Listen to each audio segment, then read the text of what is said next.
नमस्कार जी। आज हम एक बहुत ही दिलचस्प कहानी की गहराइयों में उतर रहे हैं। जी।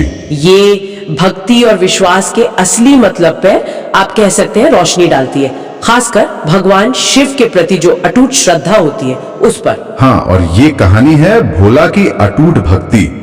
इसी वृत्तांत पर हमारी आज की चर्चा आधारित है।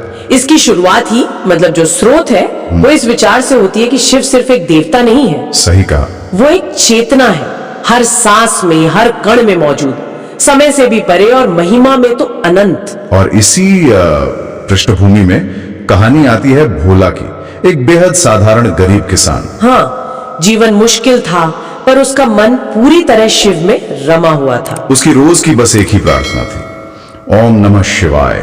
हे प्रभु, मुझे कुछ नहीं चाहिए, बस आपकी भक्ति मेरे मन में हमेशा बनी रहे। कितनी सीधी सरल प्रार्थना है। बिल्कुल, और यहीं पर मतलब वो निष्काम भक्ति वाली बात सामने आती है जो इस कहानी का बिल्कुल सार है। निष्काम भक्ति मतलब बिना किसी कामना के भक्ति। हाँ, बिना किसी स्वार्थ के। भोला के पास धन दौलत नहीं थी, पर उसकी श्रद्धा वो अपार थी। और जब गांव वाले उसे टोकते थे, हाँ टोकते थे, क्या कहते थे? वो पूछते थे, क्यों रोज मंदिर जाते हो? शिव ने तुम्हें दिया ही क्या है? मतलब एक तरह का ताना। हाँ, ये आम सवाल है, भक्ति को लेन देन समझने वाला। भोला का जवाब क्या था इस पर? उसका जवाब बड़ा गहरा था, सुनने लायक। वो कहता था, भक्ति कुछ मांगने के लिए थोड़ी होती है। अच्छा।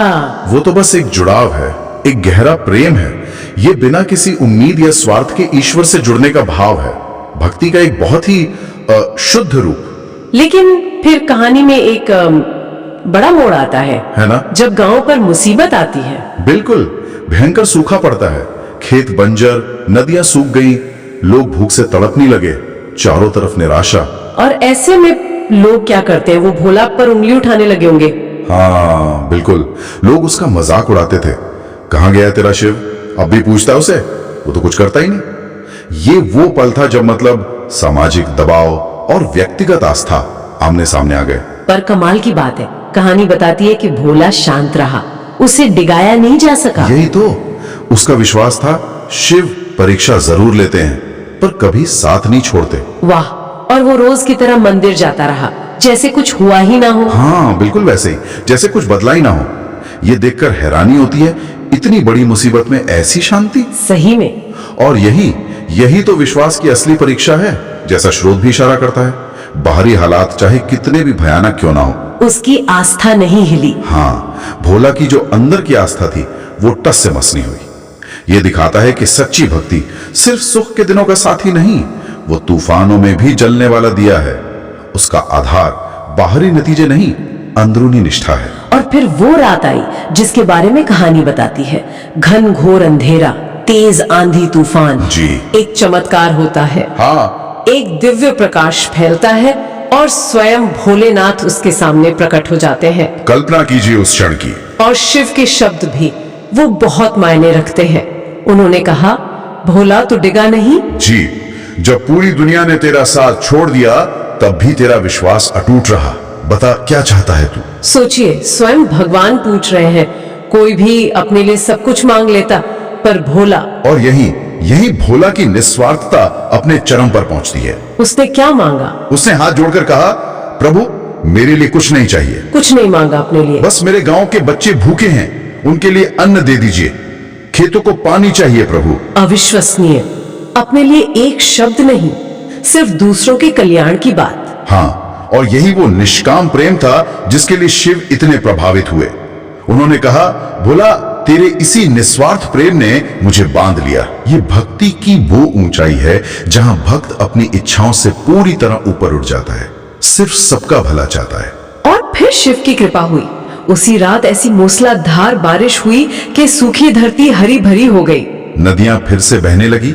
गांव वाले तो हैरान रह गए। और फिर वो भोला के पास गए होंगे।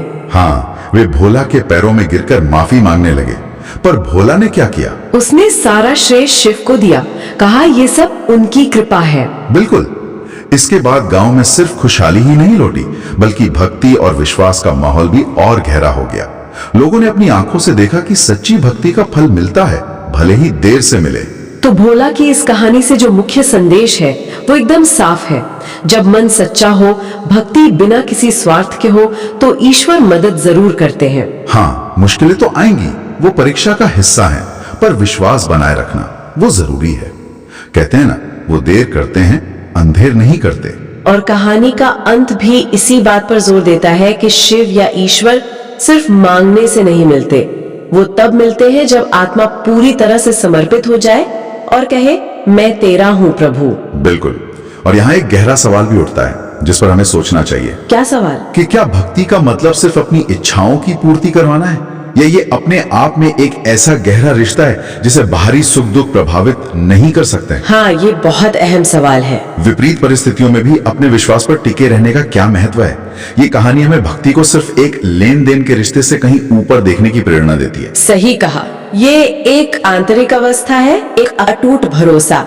शायद असल सवाल यह भी है कि हम मुश्किलों को सिर्फ समस्या की तरह देखते हैं या उन्हें अपने विश्वास को परखने और शायद और गहरा करने के अवसर की तरह। बिल्कुल, सोचने वाली बात है। इस पर जरूर सोचिएगा।